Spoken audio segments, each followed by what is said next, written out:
Vision 2030, madini ni maisha na utajiri.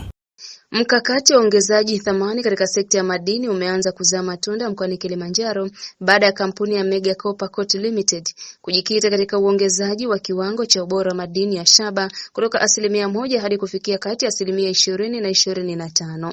Akizungumza katika kijiji cha Kiruru wilayani Mwanga, mkurugenzi wa kampuni hiyo Ali Ng'anzo amesema maboresho hayo yameongeza ushindani wa kampuni katika soko la kimataifa, huku China ikiwa soko kuu la sasa la mauzo ya madini hayo. Amesema pamoja na kampuni kufikia hatua hiyo ya ongezaji thamani ili kuzalisha makinikia ya shaba, matarajio yao ni kufanya uwekezaji zaidi kwa kufunga mitambo maalum ya ongezaji thamani ili kufikia ubora wa hadi 99%. Hatua hiyo inatajwa kuongeza thamani ya bidhaa hiyo, kupanua wigo wa masoko na kuimarisha upatikanaji wa malighafi ya kutengeneza bidhaa za shaba kwa viwanda vya ndani. Kwa mujibu wa Ng'anzo, kampuni hiyo ina wafanyakazi 65 wakiwemo 20 wa kiwandani na 45 wa migodini.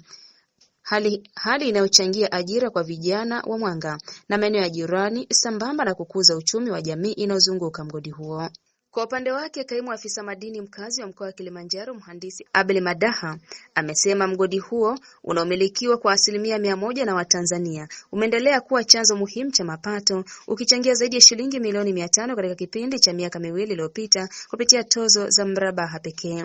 Amesisitiza kuwa mgodi huo ni mfano halisi wa utekelezaji wa sera ya serikali ya kuhimiza uongezaji thamani wa madini kabla ya kusafirishwa nje ya nchi, hatua inayolenga kuongeza mapato ya taifa, ajira na uhamasishaji wa teknolojia. Mhandisi Madaha amewahimiza wawekezaji wengine kutumia fursa zilizopo mkoani humo, akieleza kuwa Kilimanjaro ina rasilimali za madini ya metali na viwandani ambazo bado hazijaendelezwa kikamilifu. Amesema pamoja na kampuni kufikia hatua hiyo ya ongezaji thamani ili kuzalisha makinikia ya shaba, matarajio yao ni kufanya uwekezaji zaidi kwa kufunga mitambo maalum ya ongezaji thamani ili kufikia ubora wa hadi 99%. Hatua hiyo inatajwa kuongeza thamani ya bidhaa hiyo, kupanua wigo wa masoko na kuimarisha upatikanaji wa malighafi ya kutengeneza bidhaa za shaba kwa viwanda vya ndani.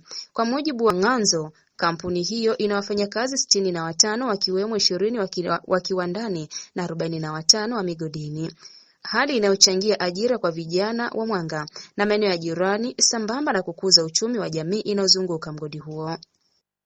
Amesema ofisi ya madini itaendelea kutoa ushirikiano kwa wawekezaji wote ili kuhakikisha sekta ya madini inakuwa kwa kasi na kuchangia ipasavyo maendeleo ya mkoa na taifa kwa ujumla. Mohab TV, Kilimanjaro.